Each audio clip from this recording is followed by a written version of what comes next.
Today, we're diving deep into Samsung's latest and greatest, the Z Fold 7. And yes, the Z Fold 6 did make some strides last year, but this is looking to be a massive leap. So is it true? Is the Z Fold 7 the folding phone that we've been waiting for? Let's dive in and find out.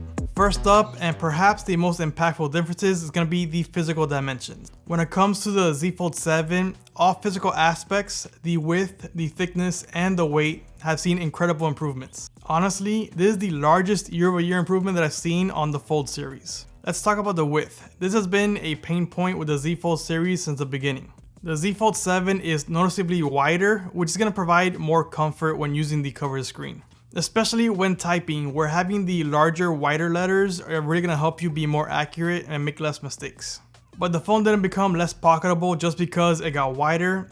Actually, it feels about the same, maybe even a bit more, just because of how thin it is now. The Z Fold 7 is actually very close to standard flagship phones, namely the S25 Ultra, where the Ultra is only a little bit thinner than the Z Fold 7. But of course, with the Z Fold 7, you also have the option to unfold it to use the massive inner screen. The Z Fold 7 is also a lot lighter. I'm not going to say it's as drastic as the thickness, but it dropped 24 grams from the Z Fold 6.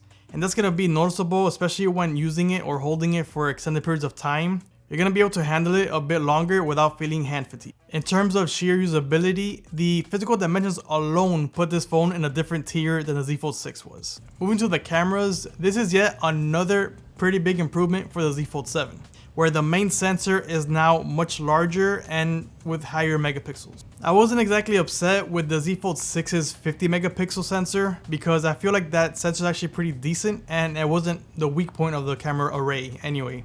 But I'm super happy that they added the 200 megapixel sensor because it is a better sensor overall. This 200 megapixel beast is going to help the photos in two ways. It's going to bring in more light, so it's going to be better in low light performance, and it's going to help to produce more background blur with the natural bokeh, not with the portrait mode. The 200 megapixel sensor also provides more room for cropping in if you want to after the fact, or in sensor cropping if you're using 12 megapixel photo mode. The most important thing is just that it's Samsung's best sensor, and I'm happy that Samsung's most expensive phone has their best sensor. It just makes sense to put them both together. And yes, it does come with a much larger camera bump, or at least it looks much larger because the phone's a lot thinner, but I'll take that over just being an overall thicker phone. I don't think that the large camera bump affects pocketability all that much, especially compared to a thicker phone. I'd rather have this setup versus a thicker phone any day. Now let's talk about the hinge of the Z Fold 7, because I noticed that Samsung went a slightly different route than they were previously. So for the most part, Samsung has been either the stiffest or one of the stiffest hinges that's been around. But this time, once you pass the initial magnet hold that it has, the hinge is actually a bit softer and smoother. Plus it has a bit of a springy feel to it where it wants to open up or snap open like the competitors do. And actually, I think that's a better option when it comes to hinges. For the most part, I'm going to want to be opening it all the way. Sometimes I'll use the flex mode, but either way, it holds steady in pretty much every position.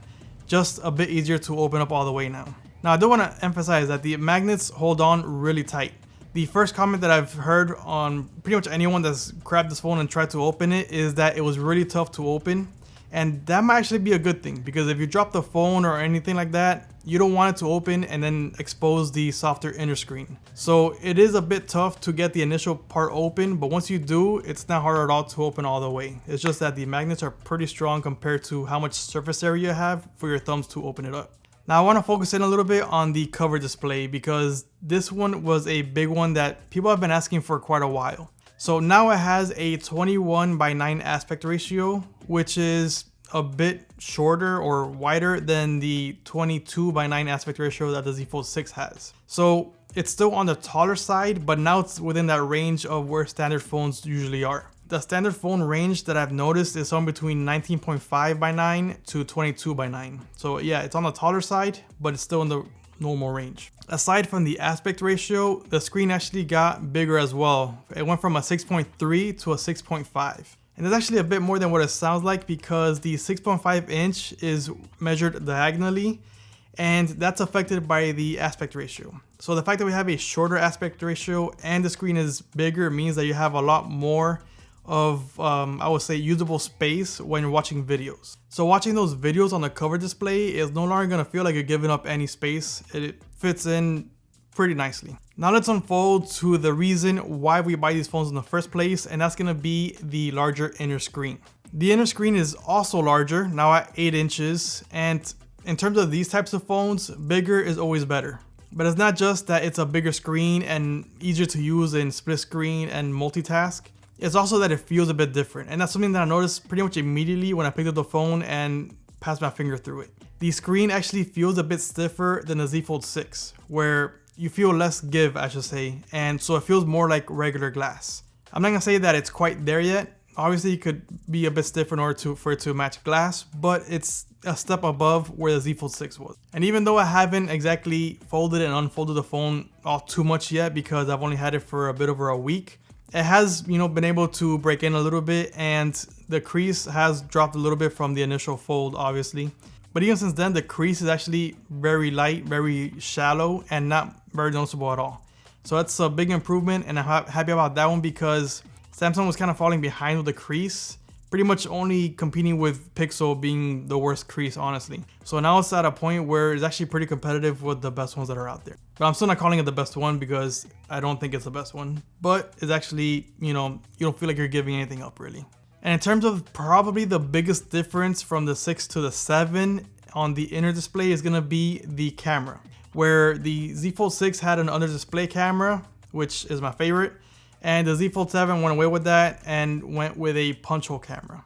Now obviously there's a benefit of having a punch hole camera because the picture quality is going to be a lot better, but there are two reasons why I dislike it. The first one is because it interferes with the full immersion of the larger screen, and the folding phones have multiple cameras that you can use that's not the inner display one anyway. And the second thing is that Samsung left it in the middle. So when you watch pretty much any video in landscape mode on the larger screen, the punch hole camera is gonna be somewhere in the video that you're watching, instead of putting it to the corner like Pixel and OnePlus did.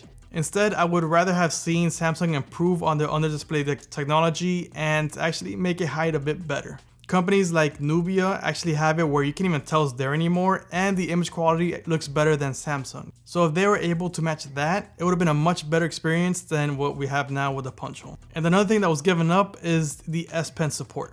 In terms of the S Pen, it's a bit disappointing because unlike with the Ultra, I actually used the S Pen a bit with the folds, but I think I understand why they did it. They just couldn't make the phone too thin if they had the digitizer to read the S Pen, so they really just had to get rid of it altogether.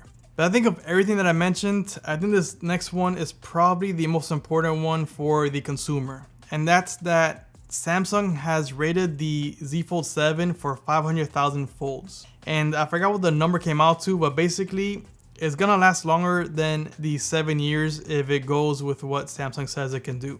So this is actually the first folding phone from Samsung that I believe is worthy of the 7-year OS update, because unless something seriously goes wrong with something else besides the screen, it should theoretically reach that time where I don't think that the previous models would have actually reached that long. So I think that this is a big one for the consumers because this is such an expensive phone that you really want to last as long as possible. And now let's move on to the speakers because they go hand in hand with a good experience on the inner display. Now, the Z Fold 7 is a lot thinner, as I mentioned before, and as is one of the biggest selling points, but that's not good for speakers. Speakers work best when there's space inside for the sound to, I guess, bounce off of and resonate.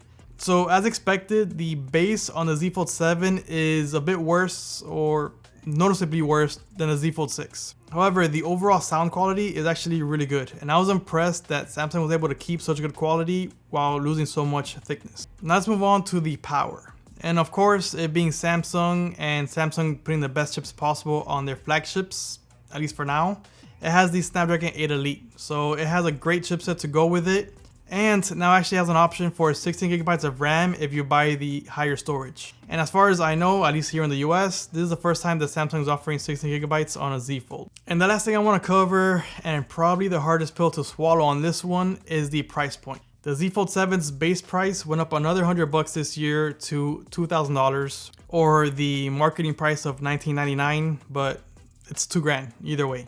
And so that's just another bump up on the price for this phone and another hurdle for anyone that's interested in buying it. It could be because of a couple of reasons. One, phones overall have just gotten more expensive. Whether it be the more expensive chipsets, more expensive software support maybe, or even the fact that the Z Fold 7 doesn't sell as well as some of the more popular slab phones. So all that makes sense as to why it goes up in price instead of down, but I would love to have seen this phone a bit closer to the Ultra, like maybe at $1,700 bucks. But I don't see it going that way. I think honestly, the way things are going right now for pretty much everything, I kind of see this just continually going up. And there you have it, the differences between the Z Fold 6 and the Z Fold 7. And a lot of it has to do with the dimensions, but they also added a better camera and a much better internal screen in terms of at least durability. However, it wasn't all perfect because they removed the under-display camera and S Pen support. So is this the perfect foldable? It's definitely not, because the tech itself is not perfect yet, but in terms of its own series, it's definitely the closest one, and it's gonna be towards the front of the pack when it comes to the competition as well. So what are your thoughts on the Z Fold 7? Are these upgrades enough to make you want to switch and upgrade, especially for the $2K price?